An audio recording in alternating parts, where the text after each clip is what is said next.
Okay, good morning folks. Doing a video on the project I'm working on today. This is a creek at the lowest point of the season. Water flow is down to a trickle. Normal flow is, I can cite the numbers in the description of the video, but it amounts to about a foot to 2 feet of water year round pretty much. This site has been the site has had 3 different culvert attempts that have washed out in the past, and I'll talk about why I think that's happened. You can see downstream here, this is pretty much where all the spoils from the previous culvert attempts have gone. The number 2 stone that was used over the pipes all the stone has ended up downstream, and the pipes actually ended up downstream. So trying something different than has been tried in the past before. They've tried with a couple of different sizes of pipes and not been successful with just piling stone on top. So we're going to do something a little different here. The idea in this approach is to do sort of a vented ford, adopted on some designs that I've gathered from doing research. Going to be embedding these 2 pipes, which should handle a normal flow in all this limestone that was available down the road here. There's a quarry nearby, and these are all cast-offs from the quarry, so fairly cheap, a little bit more sizable than just stone, and a little less likely to get washed away.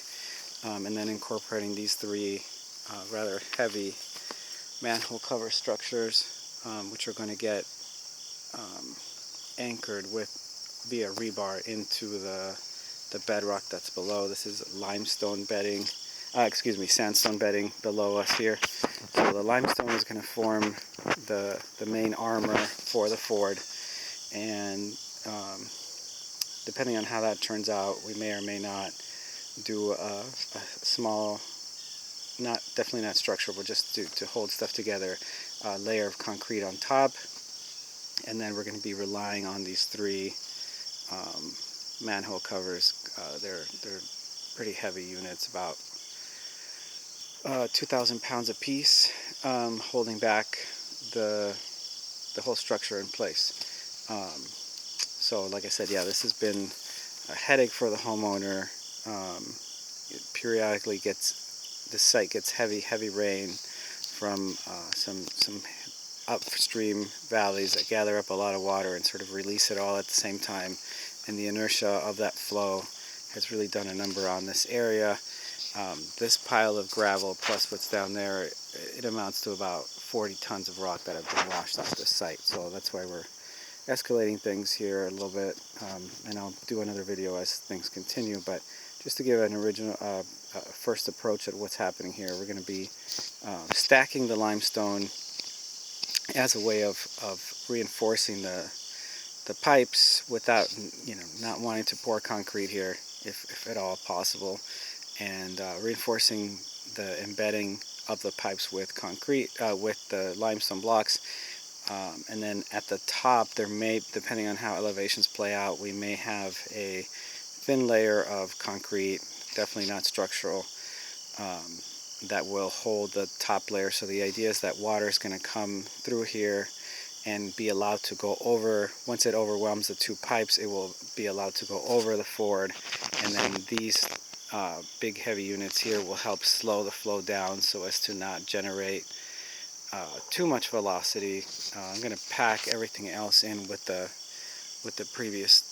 stone that was used previously. I'm going to use that to pack in around the concrete structure, so that the only place that the water is allowed to go is between those 3 units there, in those V's essentially, so that we have some control of flow, and obviously through the pipes, which we know are not going to be enough to handle the flow when we have extreme water, which is why we're going with the ford type design here. keeping the crossing lower than where the water ultimately wants to go, but hopefully strong enough so that it doesn't all wash away. The site was excavated down to, this is the lowest possible point we can reach without jackhammering out the sandstone and creating another issue. So going to try it this way and see what happens. We're thinking this is good engineering logic here and that we're going to have a positive outcome, but just doing a pre-video showing what's happening. Like I said, normal flow through here is about 1 foot to 2 feet towards the higher end of the season, and then we get seasonal rains in this area that will create some increased flow, and the idea is that once we have those scenarios with increased flow, that the water is going to flow over the top. So we're building this to be intentionally overwhelmed, and then hopefully these three, if we've done our numbers correctly, these three will support the additional flow over the top and slow it down in such a way that we don't generate the velocity that's been running through here, overwhelming the crossing, the culvert crossing, and washing everything out. So I will do another video as things progress. Thanks for watching.